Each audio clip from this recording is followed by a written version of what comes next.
Chapter 9: How to Use the Will. To set about getting rich in a scientific way, you do not need to apply your willpower to anything outside of yourself. You have no right to do so, anyways. It is wrong to apply your will to other men and women in order to get them to do what you wish done. It is flagrantly wrong to coerce people by mental power as it is to coerce them by physical power. If compelling people by physical force to do things for you reduces them to slavery, compelling them by mental means accomplishes exactly the same thing. The only difference is in the methods. If taking things from people by physical force is robbery, then taking things by mental force is robbery also. There is no difference in principle. You have no right to use your willpower upon another person, even for his own good, for you do not know what is for his good.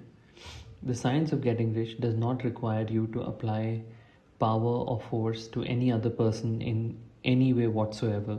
There is not the slightest necessity for doing so. Indeed, any attempt to use your will upon others will only tend to defeat your purpose. You do not need to apply your will to things in order to compel them to come to you.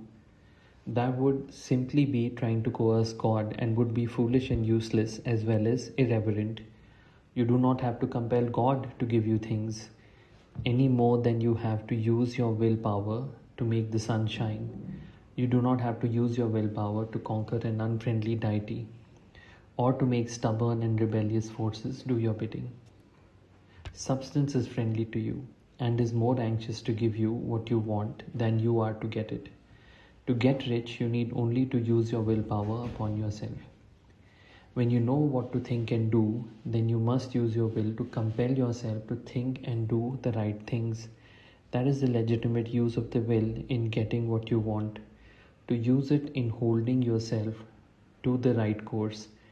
Use your will to keep yourself thinking and acting in the certain way. Do not try to protect your will or your thoughts or your mind.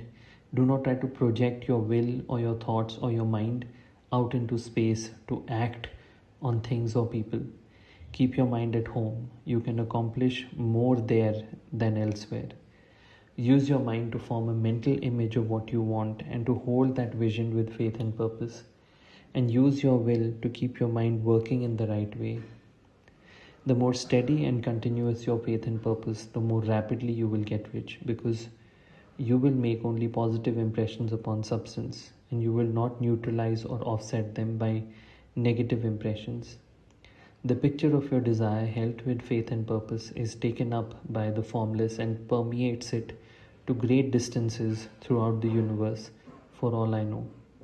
As this impression spreads, all things are set moving towards its realization. Every living thing, every inanimate thing, and things yet uncreated are stirred towards bringing into being that which you want. All force begins to be exerted in that direction. All things begin to move towards you.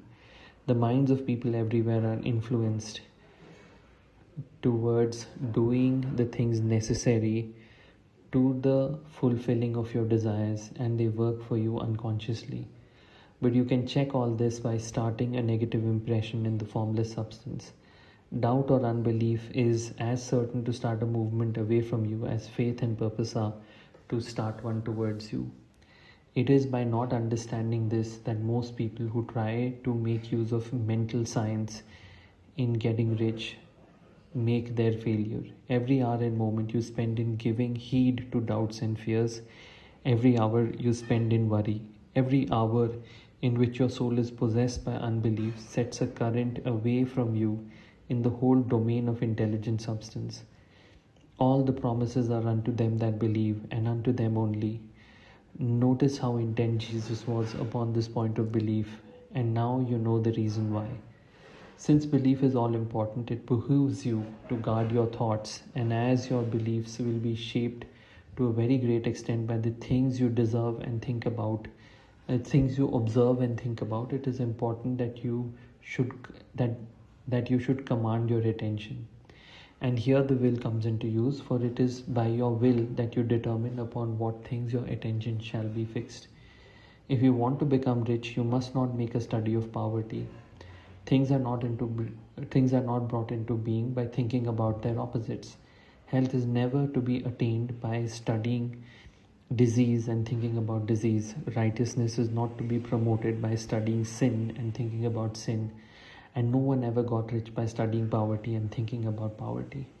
Medicine as a science of disease has increased disease. Religion as a science of sin has promoted sin, and economics as a study of poverty will fill the world with wretchedness and want. Do not talk about poverty, do not investigate it or concern yourself with it. Never mind what its causes are, you have nothing to do with them. What concerns you is the cure. Do not spend your time in charitable work or charitable movements. All charity only tends to perpetuate the wretchedness it aims to eradicate. I do not say that you should be hard hearted or unkind and refuse to hear the cry of need, but you must not try to eradicate poverty in any of the conventional ways. Put poverty behind you and put all that pertains to it behind you and make good. Get rich, that is the best way you can help the poor.